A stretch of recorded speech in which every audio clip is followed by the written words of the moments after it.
नमस्कार, मैं Ashwini Kumar Sharma corruption free organisation के यूट्यूब चैनल में आप सब लोगों का स्वागत करता हूं। दोस्तों, जैसे कि आपको ध्यान होगा, हमारा चैनल भ्रष्टाचार के खिलाफ आम आदमी की आवाज़ को सरकार तक या उन एजेंसियों तक हम पहुंचाने का प्रयास करते हैं जहां पर आम आदमी के साथ में भ्रष्टाचार हो रहा हो या होता हुआ दिखाई दे रहा हो।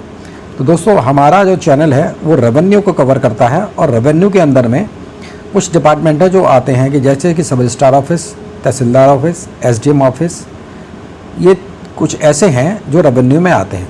चूँकि हम इन्हीं को ज़्यादा कवर करते हैं तो मैं अपने चैनल के माध्यम से यहाँ पर जो लोगों के साथ में भ्रष्टाचार होता है उसको उजागर करने का एक कोशिश करता हूँ, एक प्रयास करता हूँ, जिससे कि आम जनता को पता चले कि उसके साथ भ्रष्टाचार कहाँ हो रहा है और कैसे हो रहा है। तो दोस्तों, आज हमारे सामने एक नया मामला आया है। मामला किस प्रकार है मैं आपको बताता हूँ। मामला है दिल्ली के कश्मीरी गेट सब रजिस्ट्रार ऑफिस का। यहाँ पर आज करीबन 3 या 4 बजे के बीच में सीबीआई की रेड होती है और उस रेड के अंदर में कुछ वहाँ जो सब रजिस्ट्रार हैं कैलाश जी, उनको बिठाया गया है और एक जो उनका पैसे का जो लेन देन कर रहा था उसे बिठाया हुआ है और एक जो उनका रीडर था उसको भी बिठाया हुआ है। रेड वहाँ चल रही है। अभी जब मैं वीडियो बना रहा हूँ मैं थोड़ी सी जानकारी दे रहा हूँ, लेकिन अभी ये कंफर्म नहीं है कि ये रेड कब तक चलेगी।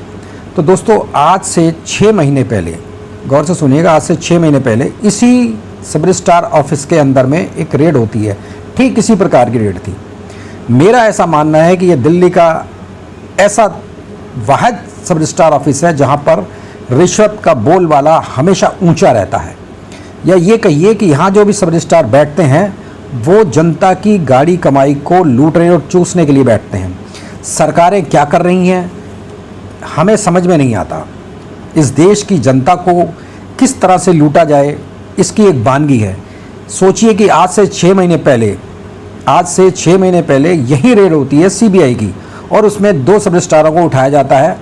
मैंने जो एक वीडियो पहले डाला था उसमें मैंने भी बताया था कि रेड हुई थी और उसमें एक मिस्टर यादव थे, उन्हें अरेस्ट किया गया था, वो सस्पेंड भी हुए हैं। आज वही मामला है। यानी कि ये समझिए कि यहाँ जो अधिकारी आकर बैठते हैं उन्हें डर या खौफ नाम की उनके अंदर चीज़ नहीं है। अपनी मनमानी करते हैं। कैसे करते हैं ये मैं आपको बताता हूँ। देखिए, यहाँ पर जो लूट का तंत्र चल रहा था उसकी एक छोटी सी वानगी मैं बताता हूँ कि वो किन किन पेपरों के अंदर में कैसे कैसे की रिश्वत की डिमांड किया करते थे। अब मान लीजिए, सबसे पहले मैं आपको जो बता रहा हूँ, अगर आपने सेल डीड करानी है, गौर से सुनिएगा, मैं एजेंसियों से भी कहूँगा और सरकार से भी कहूँगा कि ये मिस्टर कैलाश जो वहाँ बैठकर गोरख धंधा चाह रहे थे, इन जैसे सब रजिस्ट्रार ऑफिसों को तो सस्पेंड कर इन्हें जेल की हवा खिलानी चाहिए और जीवन के अंदर में कभी भी ऐसे डिपार्टमेंट के अंदर में इन्हें भेजना ही नहीं चाहिए। और मैं ये कहूँगा कि अगर दिल्ली के किसी भी सब रजिस्ट्रार ऑफिस के अंदर में आपने किसी को अपॉइंट करना है तो सबसे पहले उसकी पृष्ठभूमि देखिए कि वो क्या है, क्या कर सकता है, उसके अंदर क्षमता क्या है। और ये मैं इनके बारे में, जो मिस्टर कैलाश हैं, इनके बारे में एक और जानकारी देता हूँ। ये ऑलरेडी पहले किसी केस के अंदर में इन्वॉल्व थे।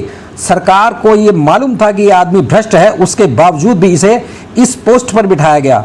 क्योंकि हमारे देश के अंदर क्या है ना कि पैसा दो और कोई भी सीट ले लो और फिर वहाँ जाकर अपनी मनमानी करो, लूट करो, देश के जनता की गाड़ी कमाई को लूटा जाए।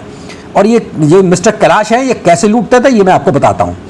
अगर मान लीजिए आपने सेल डीड करानी है तो अगर उसका कोई टाइटल नहीं है, गौर से सुनिएगा, टाइटल नहीं है तो उसके 35 से 40 हज़ार रुपये वसूलते थे। और सुनिए, इनके जो चरित्र का जो काम है वो मैं आपको बता रहा हूँ। रेंट एग्रीमेंट अगर आप करा रहे हैं, मान लीजिए अगर उसके अंदर में टाइटल नहीं है, गौर से सुनिएगा, अगर टाइटल नहीं है, अगर उसका रेंट मान लीजिए 50,000 तो उन्हें 15 दिन का रेंट चाहिए। और जबकि अगर मान लीजिए उस प्रॉपर्टी का रेंट 50,000 रुपये है, 1 साल का उसका 6 लाख रुपए आता है और 6 लाख रुपए पे उस पर 2% ड्यूटी जाती है तो उसका जो स्टैंप ड्यूटी बनती है वो 12,000 रुपये बनती है। सोचिए, जिसकी 1 साल की ड्यूटी 12,000 रुपये जा रही हो, ये भ्रष्ट आदमी उस पर 25,000 रुपये वसूलता था। कोई बात नहीं, लूटो आप। देखिए, अंग्रेजों ने तो हमें क्या लूटा होगा। अंग्रेज जब इस देश को छोड़ के गए तो उन्होंने ये इसलिए छोड़ के चले गए कि वो ये चाहते थे कि चलो ये देश आगे तरक्की करे, लेकिन ये देश तरक्की नहीं कर रहा। जहां वो छोड़ के गए थे। मैं तो मेरा ऐसा मानना है कि अगर इस देश में अंग्रेज रहते तो शायद हम बहुत ज़्यादा तरक्की कर गए होते। लेकिन चलिए कोई बात नहीं, अब मैं इनकी बानगी एक और बताता हूँ। मान लीजिए आप रिलिंक्विशमेंट डीड कराते हैं, मतलब आपके घर का कोई आदमी मर जाए और आप उसका पेपर कराओ, तो ये घटिया आदमी, मैं इसको घटिया ही कहूँगा, ये घटिया आदमी अगर आपके पास एसएमसी नहीं है, सर्वाइविंग मेंबर सर्टिफिकेट नहीं है, तो उसके 25 से 30 हज़ार रुपये वसूलता था। और जबकि मैं आपको ये बता दूं कि दिल्ली के रजिस्ट्रेशन एक्ट के अंदर में एसएमसी का कोई प्रावधान है ही नहीं। देखिए, रिलिंक्विशमेंट डीड जब होती है तो उसके अंदर एक लाइन डाली जाती है कि जितने ये भी इसके अंदर में जितने लीगल हेयर लिखे हैं, इसके अलावा कोई लीगल हेयर नहीं है। तो जब मैं उसमें डिक्लेयर कर रहा हूँ तो एसएमसी की जरूरत कहाँ आपको आन पड़ी। मान लीजिए अगर एसएमसी है तो उसमें भी वही मेंबर है, लेकिन उसके बावजूद भी पैसे वसूलते थे। कुछ सब रजिस्ट्रार ऑफिसों में ये एक चलन चल गया है कि भाई हमें एसएमसी चाहिए। अब पता है कि जब एसएमसी आप बनवाओगे तो तहसीलदार ऑफिसों का बुरा हाल है, वहाँ पे 10-10, 15-15 हज़ार रुपये की वसूली की जाती है। मतलब ये समझिए कि इस देश में अगर आपके परिवार का कोई आदमी मर जाए, उसका आपने कोई सर्टिफिकेट बनवाना हो तो उसमें भी रिश्वत है। मतलब इन लोगों को शर्म नहीं आती है कि किसी के परिवार का आदमी मरा हुआ है और वो पेपर करवाना हुआ है। मतलब लानत है इन जैसे लोगों के ऊपर। कहाँ लेके जाएंगे इस प्रकार का पैसा ये। चलिए आगे बताता हूँ। अगर मान लीजिए आपने विल करानी है, देखिए विल एक डॉक्यूमेंट ऐसा है, आप ऑल ओवर दिल्ली कहीं करा सकते हैं। आप रजिस्ट्रेशन एक्ट में अगर आप पढ़ेंगे, उसके अंदर में क्लियर कट है कि दिल्ली में आप कहीं भी किसी भी सब रजिस्ट्रार ऑफिस में जाकर अपनी विल करा सकते हैं। लेकिन ये महानुभाव कानून से, एक्ट से ऊपर हैं। क्यों? क्योंकि इनके जवान, इनको जो रिश्वत लेने की जो लालसा है वो इतनी बड़ी है। अगर वो मान लीजिए आप विल करा रहे हो और फैमिली में है, आपका वहाँ रेजिडेंस नहीं है, उसके जनाब 5,000 रुपये वसूलते हैं। आपने ट्रस्ट करानी हो, ट्रस्ट के 5,000 रुपये लेते हैं।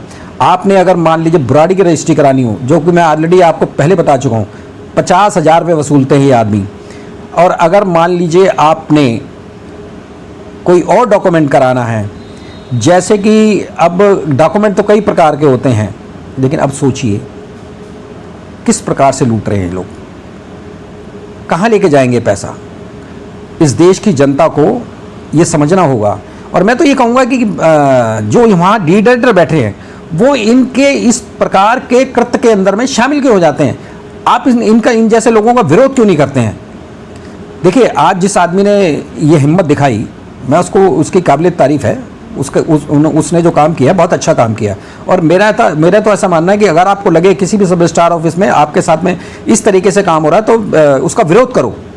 देखिए, सरकार आपको सैलरी दे रही है, मोटी सैलरी दे रही है, रहने का मकान दे रही है, गाड़ी दे रही है, बंगला दे रही है, सब कुछ दे रही है। उसके बावजूद आप इस तरह से नंगा नाच करते हैं। दिल्ली के तमाम सब रजिस्ट्रारों का ये हाल नहीं है, लेकिन कुछ सब रजिस्ट्रारों के ऑफिस का तो हाल ये देखिए। अब मतलब 6 महीने पहले आपके यहाँ रेड होती है और आप आज से 6 महीने बाद सब कुछ भूल गए आप, और फिर उसी तरह से आपने वही गोरख धंधा चलाना वहाँ चालू कर दिया है। मैं वहाँ के डीडाक्टरों से कहूँगा कि आप इन जैसे सब रजिस्ट्रार ऑफिसों के इस घृणाकृत्य को उसको समर्थन मत कीजिए। देखिए, ये लड़ाई ऐसी है, इस लड़ाई को लड़ने के लिए आप सब लोगों को एक होना पड़ेगा। मेरा तो ऐसा मानना है कि एक क्या, पूरी देश की जनता को एक होना पड़ेगा। भ्रष्टाचार के खिलाफ एक आवाज़, बुलंद आवाज़ दिखानी पड़ेगी, बुलंद आवाज़ उठानी पड़ेगी। मैं मानता हूँ कि इसकी जड़ें बहुत गहरी हैं, लेकिन ऐसा अगर हिंदुस्तान की जनता या इस देश की जनता ये तय कर ले कि हमें किसी भी डिपार्टमेंट में जाकर रिश्वत नहीं देनी है, टूटेगा ये खेल। सरकार को ये सोचना चाहिए। सरकार को मालूम है ये सरकार की नाक के नीचे सब कुछ हो रहा है, एजेंसियों को सब मालूम होता है। लेकिन क्या है कि जब आप वहाँ पे जाके किसी भी डिपार्टमेंट में जाके आप अपनी कंप्लेंट देते हैं, तब कार्रवाई होती है। मेरा तो ऐसा मानना है कि एंटी करप्शन और सीबीआई को समय समय पर रहकर उन तमाम दिल्ली के सब रजिस्ट्रार ऑफिसों में जहाँ पर आपको लगता हो, जहाँ पर आपको ये लग रहा हो कि ये भाई यहाँ से कंप्लेंटें ज़्यादा आ रही हैं, वहाँ जाके औचित निरीक्षण करने चाहिए और देखना चाहिए कि वो किस कार्यप्रणाली से काम कर रहे हैं। लेकिन क्या है कि एजेंसियाँ काम ही नहीं करती हैं, वो भी सिस्टम से थोड़ा सा इन जैसे करप्ट लोगों के साथ में मिले हुए होते हैं। हमारे सूत्रों से पता चला है कि थोड़ा सा एक पार्ट है उनको भी थोड़ा जाता है। लेकिन मैं ये कहूँगा आपसे, देखिए इस देश के अंदर में वैसे ही बहुत बुरे हालात हैं। आम आदमी सड़क पर है, अपने हकों के लिए लड़ रहा है, लेकिन क्या है, क्या हो रहा है? न्याय मिल रहा है? नहीं मिल रहा। और इस पर इन जैसे भ्रष्ट सब रजिस्ट्रार जो आकर बैठ जाते हैं, मेरा तो ऐसा मानना है कि इन्हें जेल में तो बंद करें। जैसे यूपी के अंदर में बुलडोजर चलता है ना, इनके घरों पे भी बुलडोजर चलना चाहिए। इनका ये देखना चाहिए कि जब ये सीट पर आए उससे पहले इनकी क्या इनकम थी और आज इन्होंने क्या खरीदा है, इनके रहन सहन में क्या चेंजिंग आ रही है, सब कुछ पता चल सकता है। इनके फ़ोन चेक करें, किस किस से बात करते हैं, ये सारी चीज़ें आ सकती हैं सामने। लेकिन मैं आज ये कहूँगा एजेंसियों को कि आप इनके ऊपर जो कार्रवाई कर रहे हैं, इस कार्रवाई को अंजाम तक पहुँचाएं और इस सब रजिस्ट्रार मिस्टर कैलाश को कोशिश करें कि ये इसे सस्पेंड करें।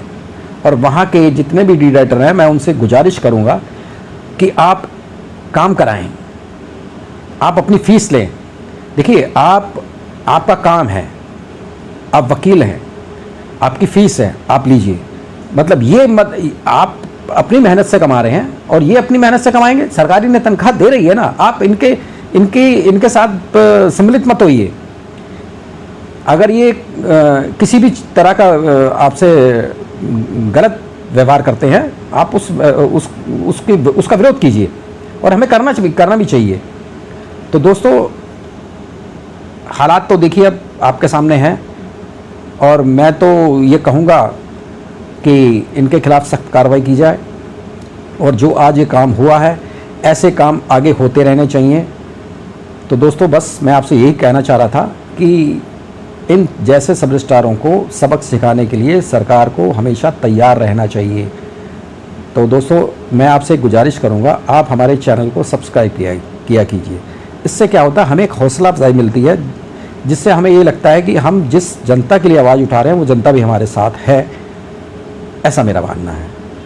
देखिए, इस तरह का काम करने से, एकजुट होने से इन जैसे भ्रष्ट अफसरों, सब रजिस्ट्रारों का नाश होगा। इनको सबक सिखाना है, इनको सबक जनता ही सिखाएगी। आप लोग सिखाओगे, आप लोग इनको बताओगे कि एक्ट के अंदर में ये है, आप एक्ट से अलग कैसे चले जाओगे। अच्छा, एक बात और पता चली है कि ये जनाब क्या करते थे कि मान लीजिए अगर आपकी प्रॉपर्टी कमर्शियल एरिया के अंदर में है, अगर आपने बिजली का बिल भी लगा दिया उसके अंदर में, वो रेजिडेंशियल लगा दिया, तो ये सर्वे कराया करता था ये आदमी। मतलब जबकि सब रजिस्ट्रार ऑफिस को ये गाइडलाइन है ही नहीं कि आप प्रॉपर्टी की साइट वेरिफिकेशन करें। अगर इन्हें पता चल जाता था ये प्रॉपर्टी रेजिडेंशियल है तो उसके लाख 2-2 लाख रुपए तक ले लिया करते थे। कार्रवाई हो रही है, ठीक है, अच्छी बात है, होनी चाहिए। तो दोस्तों, मैं फिर किसी सब रजिस्ट्रार ऑफिस के बारे में अगर कोई मेरे पास न्यूज़ आएगी तो मैं आपसे साझा करूंगा, और साझा तो करूंगा और ये भी बताऊंगा कि इस सब रजिस्ट्रार के बारे में इसको अंजाम तक पहुंचाएंगे। कोशिश करेंगे, हम सरकार से विनती करेंगे, एजेंसियों से विनती करेंगे कि इन जैसे भ्रष्ट और करप्ट लोगों को सिर्फ और सिर्फ इनकी जगह जेल है। तब तक के लिए नमस्कार, धन्यवाद।